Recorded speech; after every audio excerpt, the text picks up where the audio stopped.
C'est ça l'amour. C'est ça. Allez. Tout n'est que lumière. Du cul.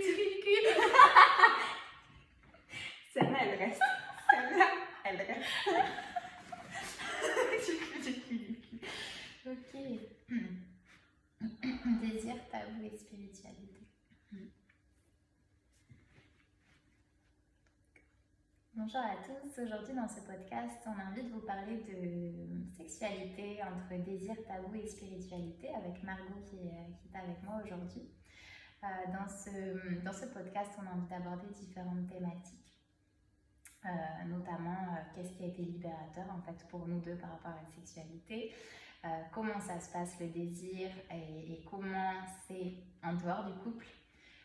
Parce qu'on peut ressentir ce désir dans différents aspects, dans tous les aspects de notre vie et pas que dans le couple.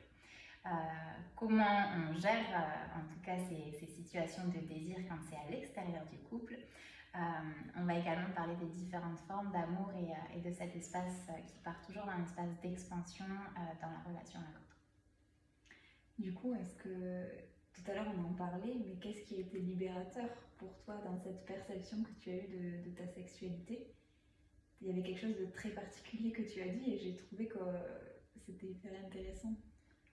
Déjà pour avoir cette libération dans la sexualité, c'est vraiment tout simplement, ça on l'entend tout le temps, mais d'être libéré avec son corps, d'être à l'aise avec son corps de femme.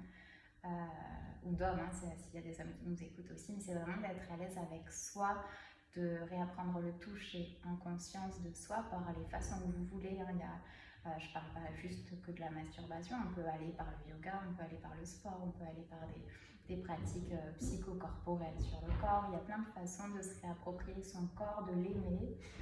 Je pense qu'on ne peut pas être dans une sexualité harmonieuse si on n'est pas à l'aise déjà de soi-même dans son corps. Alors il y a tout un chemin, on n'est pas tous égaux par rapport à ça, chacun a sa propre expérience, donc c'est un cheminement personnel.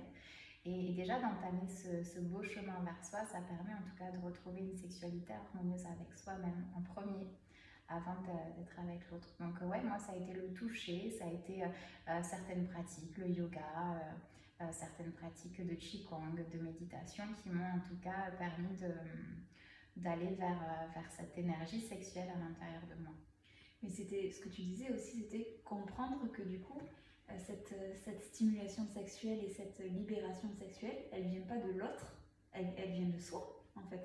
C'est comprendre que ça vient de l'intérieur de soi et comprendre qu'on ne dépend pas de l'autre, soit pour nous le permettre, soit pour y avoir accès à cette libération, soit pour nous en empêcher de l'avoir aussi, tu vois. Et c'était ce que tu disais tout à l'heure que je trouvais hyper intéressant. Et toi, qu'est-ce qui a été libérateur pour toi? Mais moi, ça a été la communication surtout. Le fait de me rendre compte qu'il peut y avoir une profondeur bien plus large que juste de se dire on a un rapport pénétratif ou non pénétratif, tu vois, et ça s'arrête pas là. Et du coup, de cultiver la connexion qu'il y a entre deux personnes, ou avec soi aussi, tu vois. Et du coup, de communiquer soit avec son corps, soit avec le corps de l'autre, soit de communiquer dans la réalité, avec des mots, quoi. Et de se dire, ok, qu'est-ce que j'ai envie de te faire découvrir? Qu'est-ce que tu aimes? Qu'est-ce que tu n'aimes pas? Qu'est-ce qui n'est pas ok pour toi? On en revient à ces notions de consentement aussi beaucoup.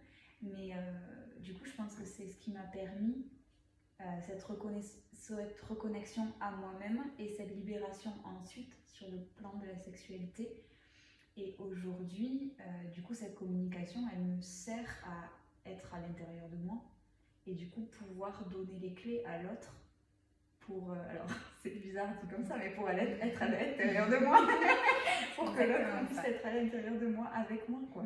Et sur le corps, c'est la même chose. Si vous avez les clés de votre propre corps, que vous savez comment ça fonctionne, que vous savez où est-ce que vous avez du plaisir, que vous arrivez en fait à vous toucher vous-même avec conscience, en fait, ça laisse l'ouverture à une autre personne de le faire aussi, quoi. C'est pas, c'est soit d'abord on apprend à connaître son corps, à communiquer avec, pour ensuite dire ok, là c'est ok qu'il y ait telle personne qui vienne toucher, qui vienne communiquer avec moi. Ouais.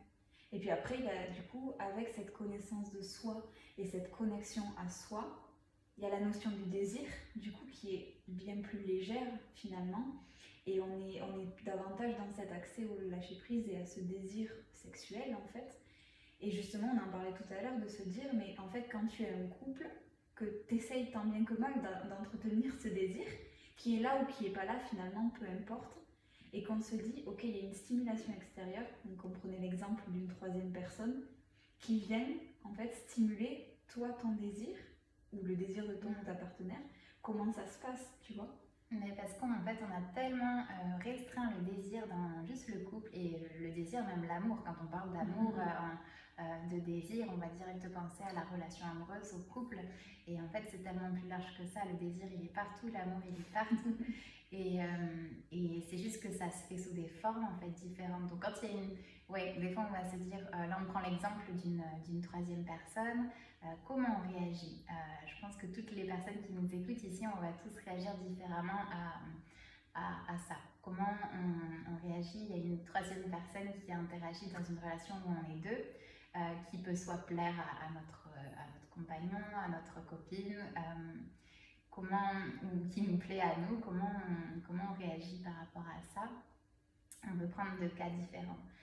Moi, je sais que par exemple, voilà, si c'est arrivé qu'il y ait une troisième personne qui me plaise, par exemple, ou j'ai un couple qui me convient, ou j'ai une relation amoureuse dans mon couple qui est évolutive, qui est géniale, s'il y a une troisième personne qui arrive, qui peut me plaire, et en fait on a des espaces de désir partout autour de nous tout le temps, que ce soit sur des relations humaines, sur plein de stimuli, en fait, qui vient réveiller ça.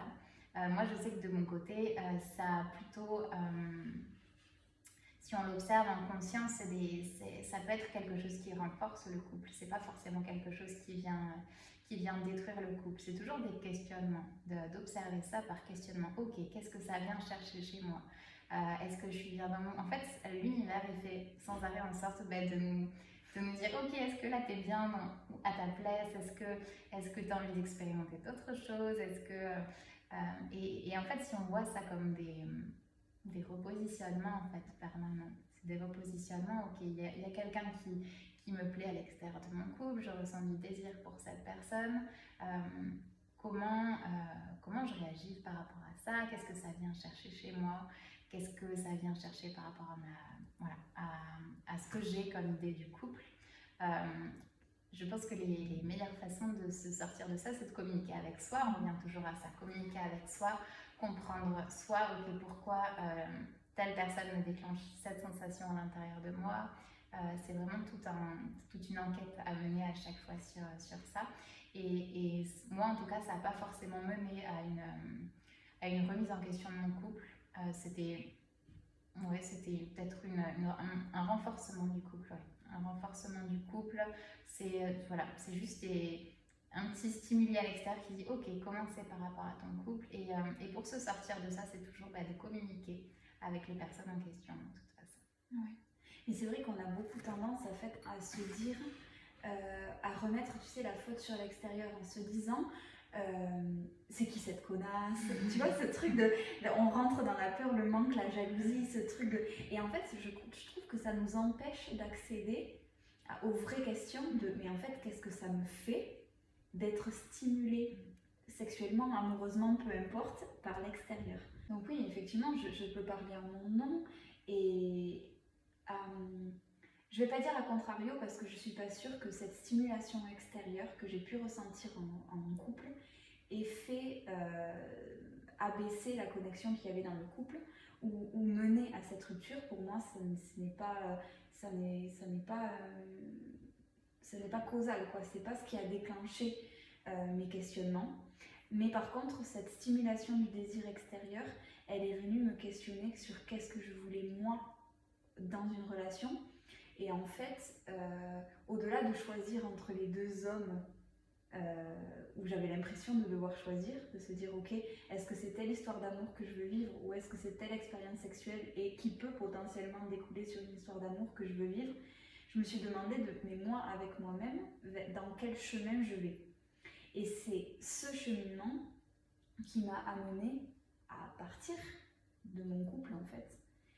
et à remettre en question la sphère du couple. Mais je dirais pas que c'est la stimulation extérieure du tout qui a fait me questionner en fait sur ça. Je pense juste que ça a été un tremplin, un levier sur quelque chose qui était latent chez moi, de peut-être une insatisfaction, et qui a fait que, en fait, l'univers a placé sur mon chemin quelque chose en se disant, et si on te met ça, est-ce que tu restes dans cette situation ou est-ce que tu la remets en question, cette situation? Et en fait, il a fallu du temps, tu vois, mais sur plusieurs mois, je me suis posé la question. J'ai travaillé sur moi aussi, tu vois, j'ai vu des thérapeutes, et quand on te répond, mais en fait, c'est pas ces deux hommes que vous devez choisir, c'est qu'est-ce que ces deux hommes représentent symboliquement comme type de relation, et dans quoi vous voulez, qu'est-ce que vous voulez vibrer, et qu'est-ce que vous voulez vivre en tant que femme, en fait. Et c'est là que je me suis dit, ah ouais, il y a un truc qui, en fait, il y a un truc qui n'est plus juste dans ma relation, qui ne colle plus à ce que moi j'ai envie d'être. Et c'est cette direction que j'ai décidé de prendre. Et finalement, j'ai choisi aucun des deux, tu vois. Et juste, je me suis choisie moi. Et je trouve qu'on boucle aussi la boucle de se dire, et ça a été une libération au niveau de ma sexualité qui a été du coup grandissante, et dans mon rapport à moi-même aussi. Et finalement, est-ce que c'est pas des différentes formes d'amour, tu vois, d'amour de l'autre, d'amour de soi, d'amour d'être reconnaissant aussi de ce qui vient à nous. Je sais pas toi comment tu le perçois cette... Oui, non, complètement. Et c'est aussi de s'autoriser à être libre. En fait, moi, c'était ce qui venait me chercher, c'était waouh, je ressens de l'attirance pour quelqu'un qui n'est pas mon mec, en fait. Et c'était la culpabilité. Culpabilité, je suis une mauvaise personne, je fais des... Et en fait, c'est vraiment tout un système où on se dit l'amour doit être dans le couple, on doit être comme ça dans le couple, toutes des valeurs qui sont de société, tout ça qui sont très rigides dans un couple. Et en fait, l'amour, c'est un espace d'expansion. On reste toujours dans des espaces d'expansion et c'est d'observer ça. Après, ça ne veut pas dire d'aller coucher avec tout le monde, ça veut dire juste qu'est-ce qui, là, ici et maintenant, c'est quoi mes valeurs? C'est quoi mes valeurs du couple? Qu'est-ce que j'ai envie? Si moi j'ai envie de simplicité, j'aime bien être juste avec l'autre personne, avoir un couple où on est dans la sexualité que tous les deux, ou est-ce que c'est important là toujours de communiquer parce qu'on n'a pas toujours les mêmes valeurs que le partenaire. Tout à fait. Je pense que c'est vraiment de remettre la communication au cœur de ça. On n'a pas tous les mêmes valeurs. Donc voilà, c'est toujours se placer. Voilà. Comment c'est pour moi, comment c'est pour mon partenaire, pour cette troisième personne, qu'est-ce qui rentre en compte dans chacun. On a tous nos perceptions de l'amour, du désir qui sont différents aussi. Et d'ailleurs, je trouve qu'aujourd'hui, cette société nous fait construire la perception de l'amour sur des notions de peur et de manque. Et du coup, on arrive à quelque chose de très enfermant qui du coup rentre dans une sphère de culpabilité, de culpabilisation mutuelle aussi des deux partenaires. Alors que non, l'amour c'est juste une ouverture, et du coup une ouverture à l'autre, et l'autre soi, l'autre, peu importe l'autre, quel qu'il soit défini, que ce soit votre boulanger et juste lui dire merci, c'est une forme d'amour, que peu importe en fait. Ouais, c'est vraiment rester dans cet espace d'expansion. Et parfois, comme tu dis, par nos peurs, nos façons de penser, on va refermer un petit peu cet espace parce que je crois que j'ai pas le droit de ressentir du désir pour une autre personne, j'ai pas le droit. Ça arrive des fois quand on se met en couple et qu'on se met à plus voir nos amis ou à ne plus voir certains types, parce qu'en fait on a tellement d'amour dans l'espace du couple qu'on se dit en fait c'est conscient ou inconscient, mais on va fermer un petit peu le cercle autour. Et aujourd'hui on peut avoir de l'amour avec des amis, on peut avoir de l'amour avec comme tu dis, avec ton boulanger, avec la personne, un inconnu dans la rue, avec quelqu'un que tu rencontres ponctuellement. Et je pense que c'est primordial de rester dans ces espaces d'écoute, de communication, d'ouverture en fait à l'autre. Et de ne pas refermer certains espaces. Ouais. Et en couple, on a aussi cette tendance à se dire, ok, il y a un focus énergétique sur une personne, et du coup ça peut aussi créer un étouffement, tu vois, de l'autre personne, alors que là c'est du coup réfléchir à si j'expande mon prisme de don d'amour et de réception d'amour, et c'est cette notion d'abondance aussi, c'est juste, ok, qu'est-ce que j'accepte de recevoir de l'autre, et l'autre sous toutes ses formes, l'autre, et là on arrive à... Et c'est pour ça que là, c'est important de poser, c'est quoi mes valeurs, c'est quoi, qu'est-ce que j'ai envie de... Comment j'ai envie de recevoir cet amour et comment j'ai envie de le donner, en fait. Comment j'ai envie de recevoir et de donner ça.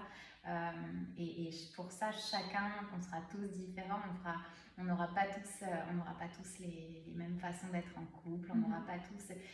et c'est pour ça que voilà, c'est important de savoir qu'est-ce qu'on veut. Des fois, ça bouge, hein, dans l'espace du couple, ça bouge. D'expérimenter, d'être dans cette liberté que tout peut changer, de communiquer avec l'autre partenaire, de dire voilà, des fois là, je sens qu'il y a quelque chose à l'intérieur qui est en train de changer. C'est comment pour toi? Qu'est-ce que tu penses de ça? Si moi je vois une autre personne en même temps, est-ce que c'est ok pour toi? Est-ce que c'est pas ok? Et vraiment de rester dans cette communication, de cet amour, de cette expansion.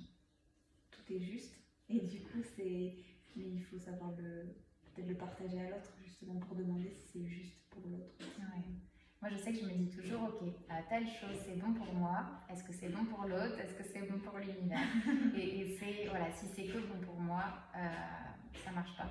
Si c'est que bon pour l'autre, ça marche pas non plus. Donc, c'est bon pour moi. Est-ce que c'est bon pour moi? Est-ce que c'est bon pour l'autre personne? Est-ce que c'est bon pour le collectif? Et quand ça match sur les trois, ok, on y va. Mais on ne parle pas d'égoïsme là, on parle d'alignement et de justesse et de vibration interne, de savoir si c'est vraiment ok profondément. On ne parle pas de juste faire une action pour soi et sans réfléchir, quoi. C'est l'idée de l'incarner. Ouais. Incarner cet amour. C'est ça, donc voilà, donc là on résume un peu tout ça, c'est vraiment connaissance de son corps, communication avec son corps, se connaître soi dans sa propre sexualité. Il y a plein de choses à faire pour ça. Margot et moi, on peut vous accompagner sous plein de formes, que ce soit sur la contraception naturelle, que ce soit sur le corps, la féminité, la sexualité. Donc ça, c'est de voir... voilà, et puis vous aussi, voilà, de votre côté, de cheminer doucement, ça prend du temps, plus ou moins longtemps en fonction de vos histoires passées avec ça. Et ensuite, de s'autoriser à voir le désir et l'amour partout, sous toutes ses formes, de voir vraiment cet amour partout.